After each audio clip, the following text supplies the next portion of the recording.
ದ್ವಿತೀಯ PUC ಅರ್ಥಶಾಸ್ತ್ರ ನಾಳೆನೇ ಎಕ್ಸಾಮ್ ಇದೆ. ಈ ಒಂದು ವಿಡಿಯೋದಲ್ಲಿ ನಾನು ಸರ್ಕಾರ 4 ಅಂಕದ ಒಂದು ಪ್ರಶ್ನೆಯನ್ನು ಚರ್ಚೆ ಮಾಡ್ತಾ ಇದ್ದೇನೆ. ತುಂಬ ಇಂಪಾರ್ಟೆಂಟ್ ಪ್ರಶ್ನೆ ಯಾವುದಪ್ಪ ಅಂತಂದರೆ, ಸರ್ಕಾರದ ಮುಂಗಡ ಪತ್ರದ ಪಟವನ್ನು ಬರೆಯಿರಿ. ಈ ಒಂದು ಅಧ್ಯಾಯದಲ್ಲಿ ಇಂಪಾರ್ಟೆಂಟ್ ಪ್ರಶ್ನೆ ಆಗುತ್ತೆ.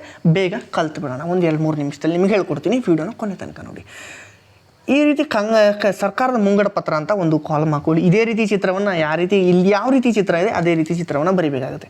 ಈ ಕಡೆ ಈ ಸೈಡು ಕಂದಾಯ ಮುಂಗಡ ಪತ್ರ ಅಂತ ಬರೀರಿ, ಈ ಕಡೆ ಬಂಡವಾಳ ಮುಂಗಡ ಪತ್ರ ಅಂತ ಬರೀರಿ. ಬಾಕ್ಸ್ ಹಾಕೊಂಡ್ಬಿಡಿ. ಬಾಕ್ಸ್ ಹಾಕ್ಕೊಂಡು ಈ ರೀತಿ ನಾವು ಗೆರೆ ಹಾಕೊಳ್ಳೋಣ. ಕಂದಾಯ ಮುಂಗಡ ಪತ್ರದಲ್ಲಿ 2 ಬರುತ್ತೆ. ಒಂದು ಕಂದಾಯ ಸ್ವೀಕೃತಿ, ಕಂದಾಯ ವೆಚ್ಚ.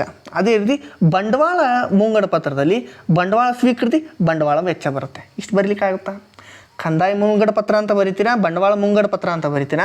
ಇಲ್ಲಿ ಮುಂಗಡ ಪತ್ರದಲ್ಲಿ 2 ವಿಧ: ಕಂದಾಯ ಸ್ವೀಕೃತಿ, ಕಂದಾಯ ವೆಚ್ಚ. ಕಂದಾಯ ಮುಂಗಡ ಪತ್ರದಲ್ಲಿ, ಅದಾದ ನಂತರ ಬಂಡವಾಳ ಮುಂಗಡ ಪತ್ರದಲ್ಲಿ ಬಂಡವಾಳ ಸ್ವೀಕೃತಿ, ಬಂಡವಾಳ ವೆಚ್ಚ. ಇಷ್ಟು ಬರೀಲಿಕ್ಕಾಗುತ್ತಾ?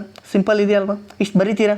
ಸೊ ಅದಾದ ನಂತರ ಕಂದಾಯ ಸ್ವೀಕೃತಿಗಳಿಗೆ 2 ಉದಾಹರಣೆ ಕೊಡಿ, ಕಂದಾಯ ವೆಚ್ಚಗಳಿಗೆ 2 ಉದಾಹರಣೆ ಕೊಡಿ ಅಂತ ಬರೀಬೇಕಾಗತ್ತೆ. ತೆರಿಗೆ ಆದಾಯ, ತೆರಿಗೆತರ ಆದಾಯ. ಕಂದಾಯ ಸ್ವೀಕೃತಿಗಳಿಗೆ ಉದಾಹರಣೆ ಅಂದರೆ ತೆರಿಗೆ ಆದಾಯ, ತೆರಿಗೆತರ ಆದಾಯ.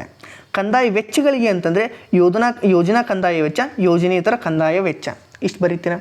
ಇಷ್ಟು ಬರೆದ್ರೆ ನಮ್ಗೆ 2 ಮಾರ್ಕ್ಸ್ ಇಲ್ಲಿ ಕಂಪ್ಲೀಟ್ ಆಗಿ ಸಿಕ್ತು. ಅದಾದ ನಂತರ ಬಂಡವಾಳ ಸ್ವೀಕೃತಿಗೆ ಯಾವುದೇ ರೀತಿ ಉದಾಹರಣೆ ಇಲ್ಲ.